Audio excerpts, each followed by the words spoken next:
Okay, hi everyone.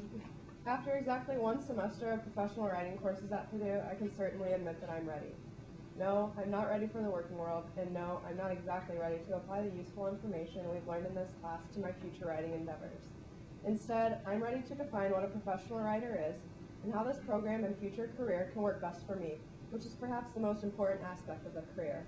After reading through Darcy, Carly, Holly, Jackie, and Jennifer's interview reports, as well as completing my own, I have a much better understanding of who I will be as a professional writer and how, along with other individuals in this class and future students, can fit into this career possibility.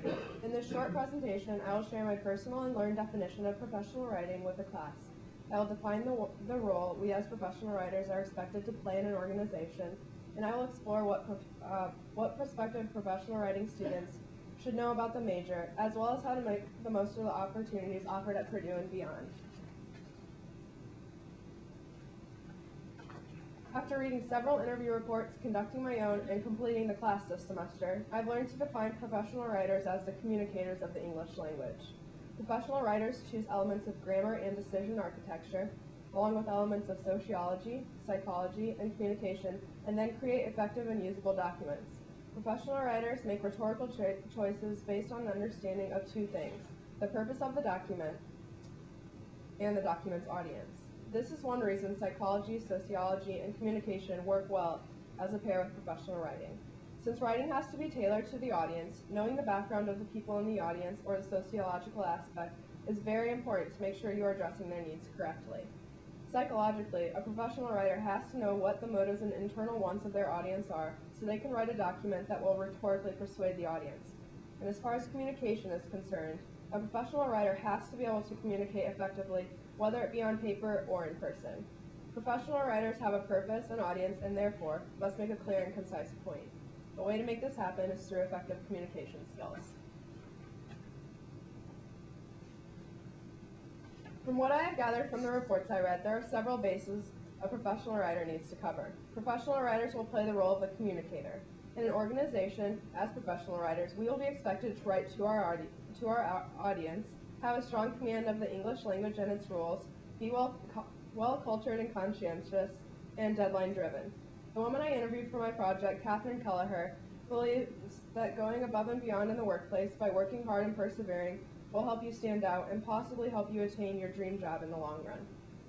What Catherine is describing is the importance of individualization in professional writing, as discussed in Tim Peoples' manual, Professional Writing and Rhetoric, Readings from the Field. Guest author Susan Katz states that individualization is a process that occurs as the talents, skills, or other attributes that make an individual distinct become evident through the normal interactions and productive efforts of that individual.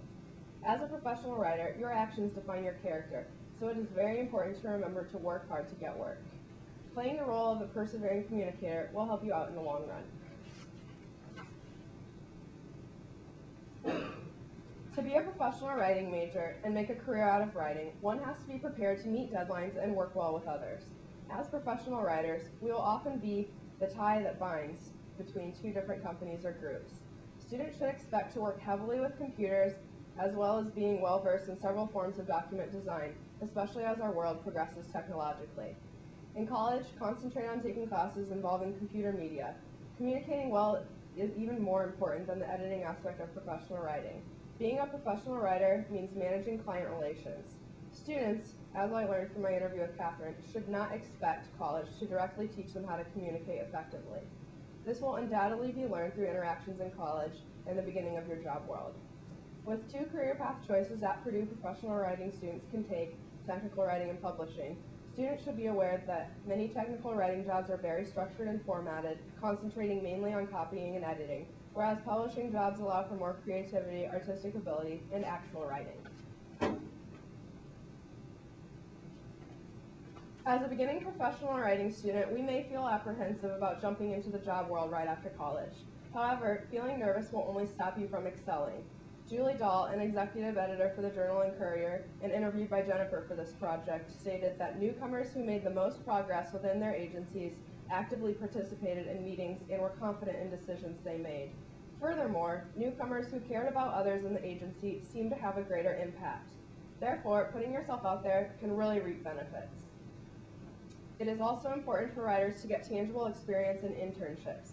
An internship is not technically a real job. You're not tied down, and you get the opportunity to do a sort of a trial run. An internship is a great way for students to see what area of professional writing they are interested in entering. This way, you can demonstrate your learned skills through examples and writing samples every aspiring writer should keep in a writing portfolio. This will impress all future potential employers. Thinking about a supplement major could really benefit you as well.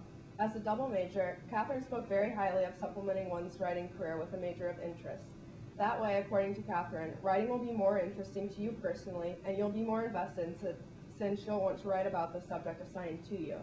Catherine explained that writing is a useful tool in any job, so while the job field for professional writing is currently looking up, it may not be at all times. These are the times, Catherine says, when you can use your other major to help you land a job not based on writing. Yet, your major in writing will help you get that job initially since it makes you more competitive against somebody who doesn't have that experience.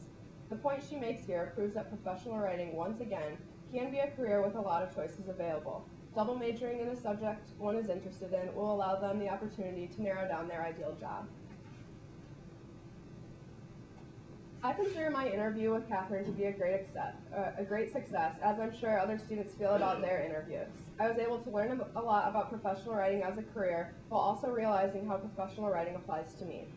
As a professional writer, I compare my writing skills with my passion in other major communications, to work for the public at a public relations agency, or perhaps to write for large corporations. In either scenario, I can classify myself as a professional writer. Despite my current prospects and visions for the future, I still have much to learn about professional writing, but I'm confident in the fact that the decisions I choose to take and the people I meet are going to allow me to become successful in whichever career path I choose. I hope that after this presentation and after this class, other students like you feel the same way. Thank you.